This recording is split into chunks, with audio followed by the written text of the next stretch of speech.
Chris Beachum here, managing editor of Gold Derby. We've got Alda, co-star of the new Netflix movie Marriage Story. And Alan, let me ask you, Noah Baumbach. You've worked with a lot of great writers over the years, including Larry Gelbart and Neil Simon and Woody Allen. What was it about Noah that intrigued you? What I love about Noah's work is that he can be funny and devastatingly serious at the same time. And to me, that's what life is like. And I love writing that explores that same ambivalence, that if you step back from a tragedy far enough, there are things about it that are funny. And it doesn't always seem that way when in the moment. But some of the hair-raising things in this movie, where you really want things to go well, are disastrously funny. And I love that about the script. But the script, in addition to that, is so genuine and true and full of real events that happen in life, the way they happen. They're not blown up for comic effect, and there are no shortcuts made. You know, I once wrote a movie about a director who hired a historical consultant in order to be able to say to him, "We got it. Don't bother me." Sweet Liberty, right? Yeah. I love that movie. Oh, thank you. But often consultants don't get to consult. You know, they don't get to tell you the real story. Noah, in this movie, really knows the nuts and bolts of the terrible consequences that can happen when you enter the divorce industry. One thing I like about your character, which is the attorney that Adam Driver's character hires, Bert Spitz, a wonderful name for a character, is he tells the truth. He's not somebody that's going to lie to his client. He's going to tell him exactly what's going to happen and how it's going to happen. Yeah, one of the things I like about the way Noah wrote that character that I play is that he is a sincere person with good values. He's also a little incompetent. And you don't see that right away.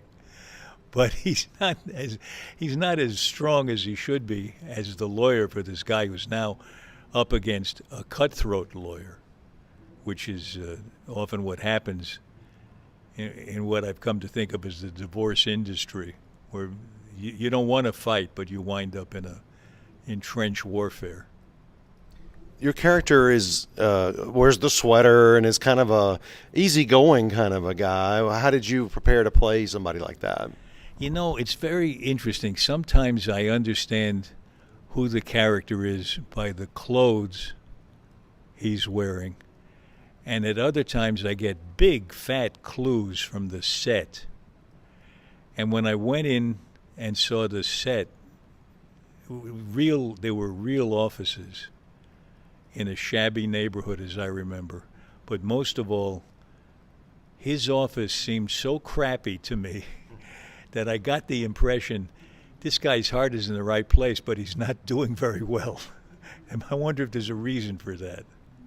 He's taken some lumps over his life. He talks about his own marriages and that he his career is not exactly where he thought it would be at this point. Right, and I think he's into his third marriage in the movie, and Noah's wonderful the way he writes these moments where something like that comes out just on the fly. It's just a reflection on the water. It's not.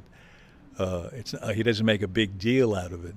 And the audience appreciates the light touch that he has in these moments where you see a whole person's life in just a sentence or two. Most of your scenes are with Adam Driver, who's having a career peak right now. And I would imagine somebody like you who's had a similar career in terms of Adam loves to do Broadway, Adam loves to do films, he does television. You did all three of those, do all three of those. What was it like acting opposite him, especially at this peak point in his career? I'm very happy for him. We got to be friends immediately as soon as we met on the set. And he's a very sincere person, very diligent about his work and about helping other people. He has this wonderful program where he brings stage plays to the armed forces, to people often who have not ever seen a play before. And he encourages writing among members of the military. And he wants to bring the civilian population in better contact with the military population. And his stories about how much a band of brothers you become in the military, very, very moving. He's a person who can be touched by human contact. So I really loved being with him. And that made it more fun to act with him too, because when you admire somebody like that and have a close connection with them, especially one that comes about so fast, the acting goes much more easily. Speaking of a play, there's a barn burner of a scene with you, Adam, Laura, and Scarlett where you're negotiating in the office, and that must have felt like a play. That must have felt like a really fun scene to shoot. It was fun. I think that's the only scene I have with Scarlett and with Laura. And it was really fun because I admired them both as actors. And it's so much fun to work with people who are really skilled and improvisational enough to be able to respond in the moment to whatever comes out of you, so that they're a little different saying their line than they were the last time you did it. So that makes you a little different in responding to them. So the thing takes life and catches fire, and it's really fun to do. It's not just going through your paces. So I had a great time with them. I want to ask you about something that happened to you earlier this year. Screen Actors Guild, Life Achievement Award, a room full of people that admire you from film and television. I want to know, first of all, what was it? Tell us about getting the news that you were going to get the award. Yeah, the president of SAG-AFTRA called me and told me about it. And from that minute on, I really started wondering what I could say that represented how I felt when I accepted the award. And there was a temptation to try to be funny or entertaining in some way. And I resisted that because I knew I'd be talking to fellow actors in the room. And they'd spot it in a second if I was trying to be an entertainer, you know. I wanted to talk to them as colleagues, as people who feel deep down as I do that we went into this to become artists. And we do make a contribution, and I wanted to name the contribution, which is that we help an audience have empathy with characters that they might not otherwise come in contact with. And that's a really valuable service to be able to perform. At the same time that you're entertaining somebody, you can introduce them to how another person thinks and feels and what that other viewpoint is. And we sure need that in our country now more than ever, to think about what another person, how the other person sees things. Not that you have to agree with them, but at least respect them enough to understand how they feel about things. How did the night that you thought in your head before you got there, how did the expectations vary, or were they similar to what you thought it was going to be? I didn't really know how it was going to be, but my grandchildren wanted to come. 3 of them happened to be in L.A., and so I brought them. They love to go to any event where there's a red carpet. They follow me down the red carpet, and they answer the questions, you know. And the same 3 kids are going to come to the opening tonight of Marriage Story. And their first question was, is there a red carpet? You've trained them well. I'm trying to train them to get away from the red carpet. I loved also at SAG that one of your former co-stars, Mike Farrell, was at your table. Yeah, he was at a neighboring table and came over and gave me a hug. I didn't even realize he was there till then. Yeah, the the actors from MASH have kept in touch all this time, and we really do love each other. It's very nice. You know, we're all very different. We had to learn to accept one another's idiosyncrasies. You can't really cooperate unless you do, and everybody does have some idiosyncrasy that once in a while makes you, you know, like Uncle Bill at the Thanksgiving table. You got to learn to cope with Uncle Bill, and that's true for everybody. It's what makes marriage an interesting task. It's what makes this movie called Marriage Story so interesting, is these people are struggling with that necessity to work around the other person's fallibilities. And they continue to do that right straight through the divorce.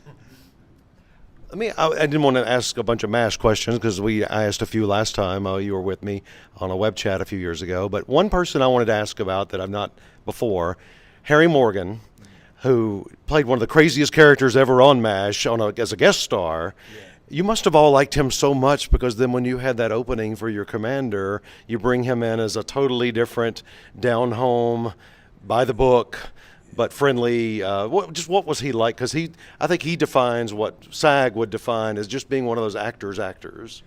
Well, we all loved Harry. Harry could make us laugh. He played he played the commanding officer that McLean Stevenson had played before he left the show, but he was a completely different character. But oddly enough, each actor made us laugh all day long, but in different ways.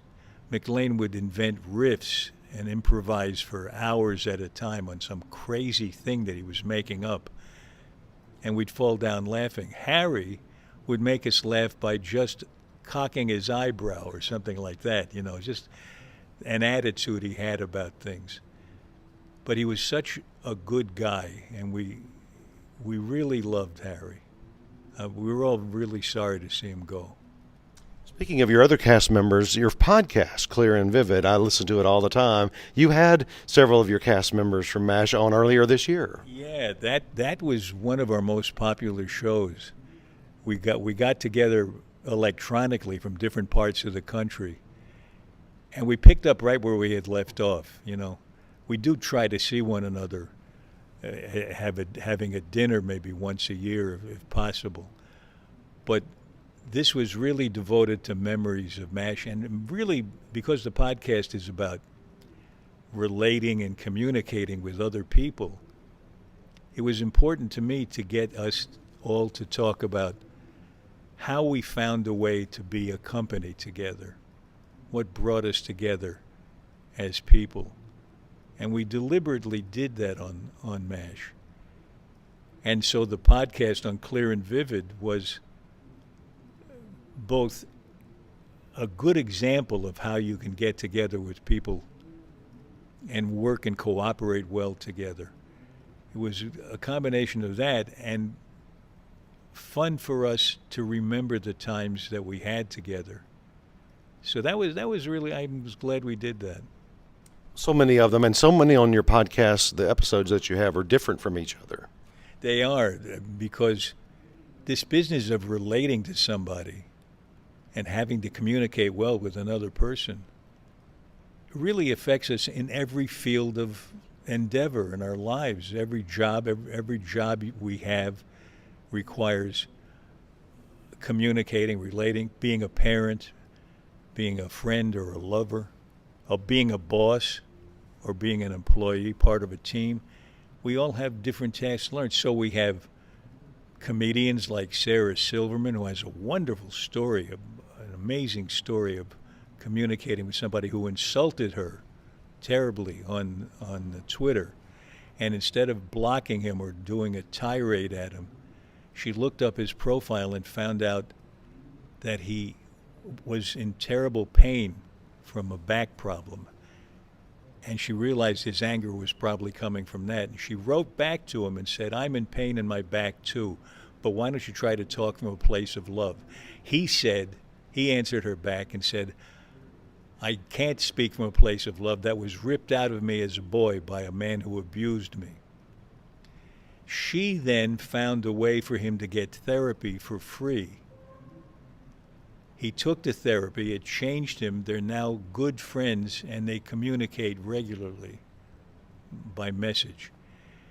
That is such an example of taking a chance to reach out to another person, and where you could have been angry or devastated by it, to turn it into something positive. And we have stories like that from diplomats,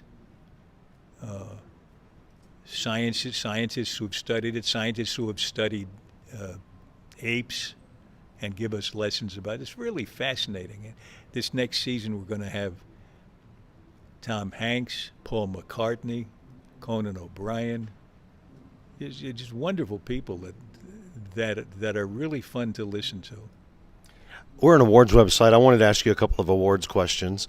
We talked last time about your Emmy wins and your cartwheel and all that fun stuff, but you hosted the Emmys one year. How was that night different? It was about 78, so how was that night different than the other nights that you just attended the Emmys? I swear to God, I don't remember hosting the Emmys.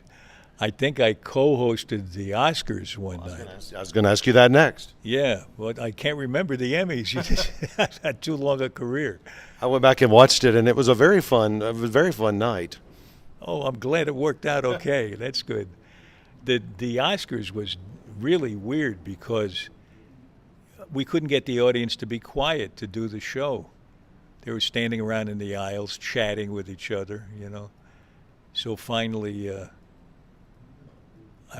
Robin Williams was one of the hosts, and then Jane Fonda was the other third host with me. And so Robin Williams just started screaming at them, and they quieted down. That was a fun night because it was you and Jane as the main host, but he was sort of a co-host. He was very early in his film career, although people knew him from television, and it felt like they weren't sure what he might do in terms of making him a full host. I don't know if he was sure of what he was going to do. He kept using me during the show as his taste monitor, and he'd come up to me and he'd say, "I'm thinking of saying this next when I go out there next. What do you think of this?" And I'd say, "I don't think that ought to be said in actual words." And he'd go out and say it. You've been voting on the Oscars a long time, and I certainly don't want to know who you voted for, but what are a couple of performances that you just absolutely loved in your lifetime on film that just blew you away? Now, this is other than mine, I guess. Yeah, right? well, yeah, other than your own films. Yeah, I just can't think of any others.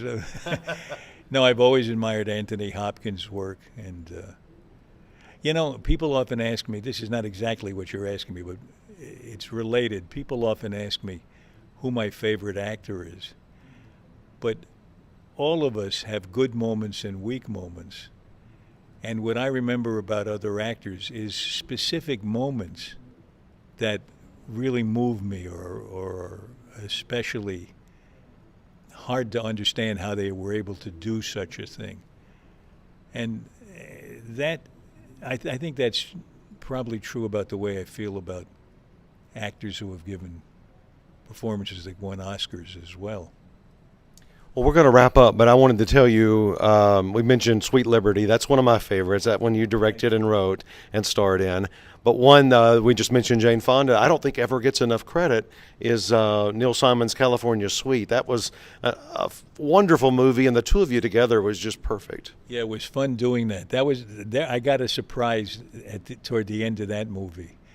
It's in the script that Neil wrote, that this couple who are breaking up, Jane and I, separate at the end of the scene. And he wrote in the stage directions that we kiss goodbye. And I saw Jane talking to the director, and I thought, well, I guess she's talking about something about her performance or something.